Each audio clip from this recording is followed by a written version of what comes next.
Send me a picture. I'm beginning to miss your face. Send it. What's up, you guys? It's me, your favorite broadcast journalist from the DMV, and you're checking out an episode of the Jamie O'Shea Show. Today, I am here on U Street in the heart of DC. I'm at Pure Lounge, and I'm very excited about today's interview.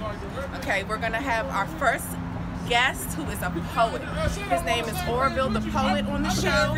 I'm so excited. Okay, so we're just gonna sit down, have an exclusive interview, and then you'll be able to hear a snip of his material that's coming out. Okay, so keep it locked, stay tuned. I want to say thank you to everyone that has been watching my shows. Thank you to everyone that has been reposting. I truly appreciate you all, and you all are the reason why I do what I do. Thank you so much. Keep it locked. You're watching the Jamie O'Shea Show. Ladies and gentlemen, how you doing? This is Orville the Poet, yours truly, Orville the Poet, and I'm live on the Jamie O'Shea Show.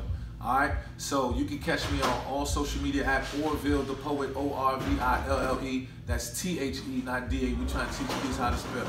Orville the Poet, all one word, no space, on Instagram, Twitter, Snapchat. Also Orville the Poet on Facebook. You can check out www.orvillethepoet.com. I got a documentary out there, get intimate about my life. And yeah, I'm ready to get in this interview. Now, I am here on U Street at Pure Lounge. As promised, we're here with Orville the Poet. Thank you again so much for coming on my show. Thank you for having me. It's a pleasure. I appreciate it. Right. So let's just get into these questions for the audience that is listening right now. Tell us your age and where you're from. Oh man, my age. Yeah. It's like, nah, I'm 33. I'm from District Heights, Sea Pleasant. Okay. By way of Jamaica. My whole family's born and raised in Jamaica. Wow. And yeah. That's what's up. So let's get right into this. How long have you been, first of all, it's an honor because you're the first poet to bless my show. Hey, Edison so let's just give it up. Let's give it up. Let's give it up. Let's give it up. Let's give it up. I've definitely been coming through to Pure Poetry for about a year now. I've only been stalking your Instagram page, you know, and going to Bus Boys as well. And I got an opportunity to listen to you several times. And you know, I'm a fan. I respect your work. You know, so I just had to get that out before I dig into these questions. So how long have you been writing poetry? About 14. So I was 14. Really? Yeah. So what age were you when you started performing? So confidence is something I lacked early on. I was severely shy. So much so that the first time I shared, like I threw up on stage. Wow. It was bad. In front of everybody? Yeah, yeah. So I say around 21 is when I first like, all right, let me see. Yeah, let's see what you could do. Yeah, test it out. Yeah. Was that better? Was it the second time you did it was better. It was better. But you know, unfortunately, right when I started hardcore, someone stole my book with all my stuff. So it would take me years to recover from that to really jump back into it. So what exactly helped you get over your stage fright? The love of it. Yeah. I witnessed Peggy Trusty. Shout out to Peggy Trusty. She was doing a litany group at my church, First Church in off Shepherd Street, DC. And watching her perform and the bar she was dropping, and I was catching everything, and I was like, oh my gosh, do y'all hear this? And I'm looking around like, yo, y'all aren't getting it. Like, and I just remember how that made me feel, and how where I was at the time of my life, how like I really heeded to the words she was saying, and it really changed me. And I fell in love with that, and I was like, yo, I want to do that. I don't know how to do that, but I want to do that. And I knew that I had to do it in front of people. Yeah. You know what I mean? I knew that I didn't want to just write. There's nothing wrong with being a writer, you know what I mean? But I knew I wanted to be on the stage. I wanted to be in front of people. So the love of it made me just persevere, to forgetting pieces, to fumbling and dropping my book on stage, to, you know, I just like, all right, well, I've been booed, stuff thrown at me. Yeah. I was like, if this is the worst it can get, then, you know, that's not that bad. Wow. Yeah. So, and I guess it was like the love I know you probably received like love from the crowd, so that helped build your confidence as well, right? Yes, but I caution that as an artist because you don't always get applauded. And what do you do then? You're gonna quit? You know what I mean? So my love for it, I was like, yo, I really love this and I feel great doing it. Mm-hmm. Like I can call this my own. This is me genuinely expressing how I feel authentically 100%. And it's mine. Right. No one can control it. It's mine. And I fell in love with that and I was like, you know what? I'm gonna go hard and see what happens. Yeah, so did you run it past your family and your friends and say, is this hot? Or, you know? Oh, so, you know, you always got your people you check with. Right. You know what I mean? Shout out my homie Kariga, my cousin Anthony Passmore godson, my big bro Just Me. You know, he's like, yo, how does it sound? Mm-hmm. But then I feel like as an artist, you get to a point where it doesn't matter how it sounds to anyone. You just receive it for you. And if that's what it is, then that's what it is. And you move forward with that. Okay, so there are a lot of poets out here, right? So doing their thing, you know, in the DMV area. What do you feel separates you from all of the other poets that are in the industry right now? So I have a different perspective on that. I don't think anything separates me. We're all people. Wow. We're all want to do this thing. We're all passionate, and there's a lane for everybody. Everybody can win. I'm not better than whoever. You know what I mean? I'm just trying to be a better Orville than I was yesterday. So nothing separates me from, you know, anyone. I have an 100% dedication and passion with everything I put my hands on. If I can't be 100% in it, then I can't be in it. So my work ethic, if you want to throw that in there, with you know, I no games with it. Yeah, you can tell. I mean, just like when you perform and when you listen to what you're talking about, the way you perform, the style, you know, you take just the whole thing. You can tell that you know you're putting a lot into it. So you received such a buzz a while back that you got to perform at the White House, right? I performed at the White House. Barack Obama was in the office. Crazy, right? Yeah. So talk to us about that. How was that whole experience, and how did they find you? So shout out to Christoph Jenkins, who is the president and CEO. Shout out to Christoph. Is the president and CEO of Fighting Cancer with Poetry. So the White House was doing a talk on how they're gonna manage the cancer research funds. And so they reached out to several nonprofits in the area fighting cancer poetry. One of how we can help and, you know, spread this message.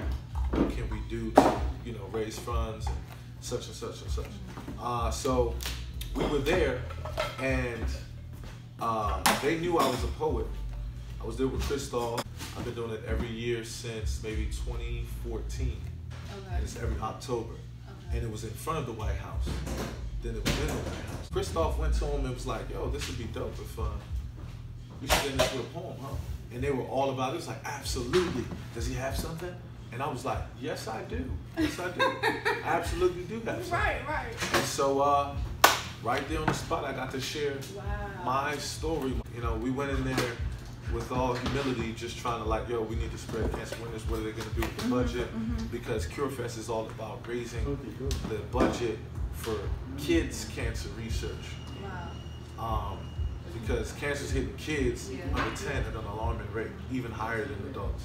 But so we were there to do that, and you know, I was afforded that opportunity, and it was breathtaking. Like, man, I teared up. Like, it was like, wow, Mom, like, look at me. Look where we at right now. You know what I mean? And I'm glad I was in there before the big man left out. You know, I will not be there for some time. Right. You and the rest of us, the world. Overstand, but that was a moment I will never forget. Yeah. Did you get to shake the president's hand?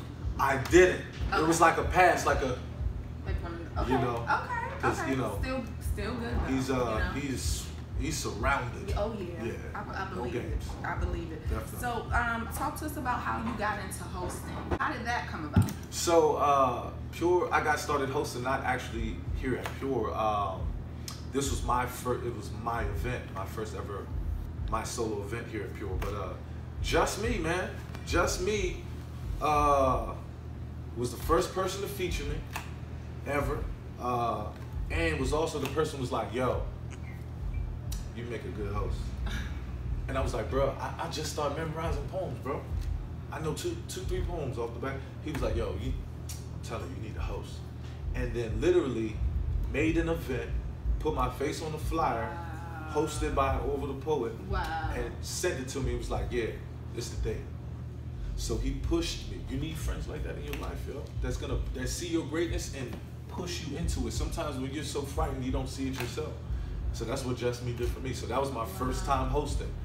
And he would give me pointers and all of that. And boom. Bomani Armand. You know what that is? Remember, read a book, read a book, read a book. It was on BET, it was crazy. Anyway, he was the first host of Busboys and Poets. Okay. When it was just one on 14th and 5th. He came through my open mic and see me here. Some other people had told him about me. And he was like, yo, I'd like for you to host at Busboys. And I was like, what? What? And he was like, yeah, I want to bring you on at Busboys. And I was like, that's crazy. So, you know, I'm at Busboys, the Brookline location, every second Monday of the month, every second Monday. Pure Poetry DC every first Wednesday of the month. And there's some other events that will be coming to fruition very, very soon. But all of those will be on my social media website. So let's talk about Soul of Man. Soul of a Man. Let's talk about it. Let's talk about it. I mean, let's just get into it. I get along. I mean, just tell the audience, you know, give some background information and let them know, you know, this media platform that it's on as well. Gotcha. So Soul of a Man, Volume 1 is the title of my first ever project. It's an EP, super, super proud of it.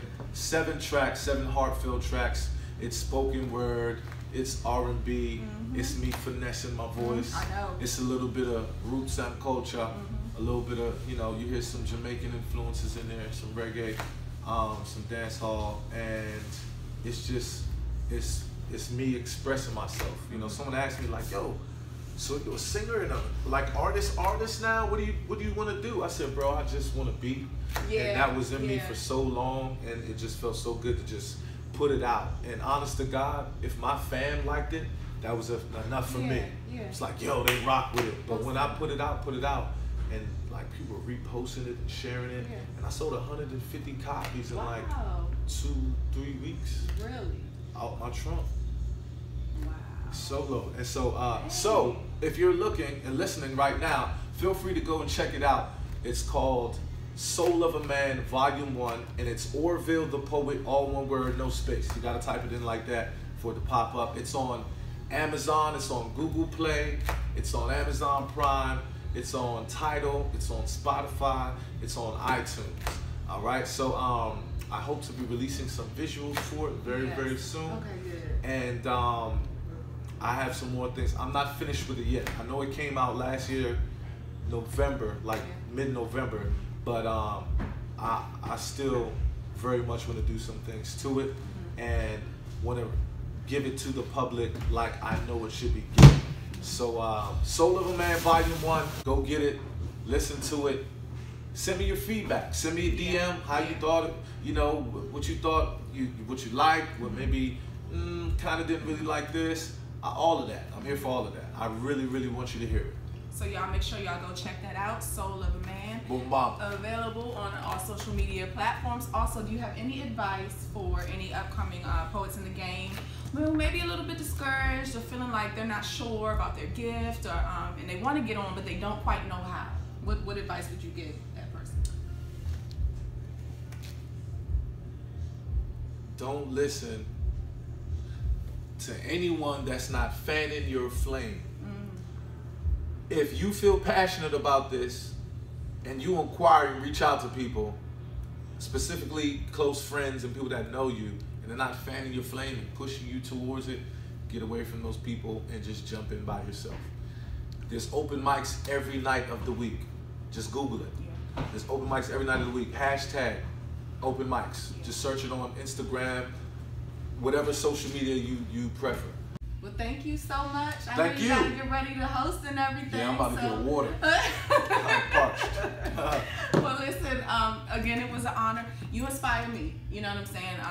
From writer to writer, you do. You inspire me, and I've been coming to different events. Oh, she dope, by the way, too. I just was trying a little something. She be spitting poems. I don't know if y'all know. She be coming to be like, hey, I just wanted to, and then boom, boom, boom, boom. You know what I mean? So don't let the calm demeanor fool you either. You know what I mean? She's fire too. Keith, thank you so much. Are you sharing something tonight? You still for the event?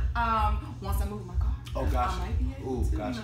I gotta check to figure out what's going on there. But right. But again, keep being an inspiration to us all. Keep doing what you're doing. Y'all, no problem. Y'all make sure y'all check him out. Orville The Poet on Instagram. It's also Orville The Poet on Facebook, Snapchat. Get Soul of a Man. Yes. You're watching the Jamie O'Shea Show. Thank you so much. Stay tuned. What creates poverty? Young men wilding in the dark. It's cause they bank accounts low and their minds still sharp. It's cause it's a bunch of haves, but even more have-nots.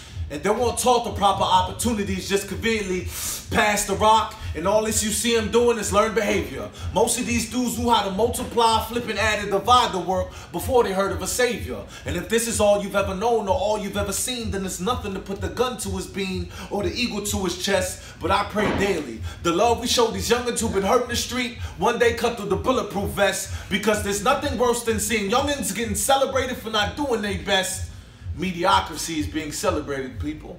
And that's one of the guns that's killing us. I mean, these dudes hungry like they ain't never ate. So hungry they willing to risk their freedom to take what's on your dinner plate. All cause of lack of resources. This ain't up for debate. They throw them in jungle and get mad when they turn into apes. But see, in the jungle, it's survival of the fittest. Picture walking through your neighborhood with no street lights on like you walking through Guinness. Think Guinness World Book records, the ones they hold ain't the ones for spinning. Living a life of sentence, because the dot from the bean turn everybody until they know into a whole ending.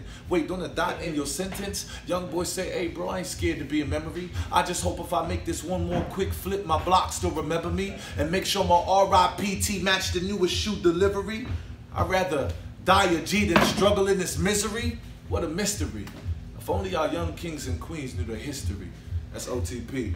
Appreciate you, Jamie. Okay, so you guys just heard a snippet of Orville the Poet's poem out, okay?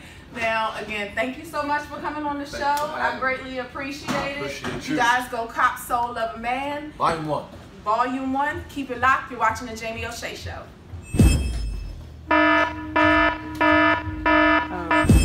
To interview my first poet, his name is Y'all heard him? Orville the Poet? Did I know?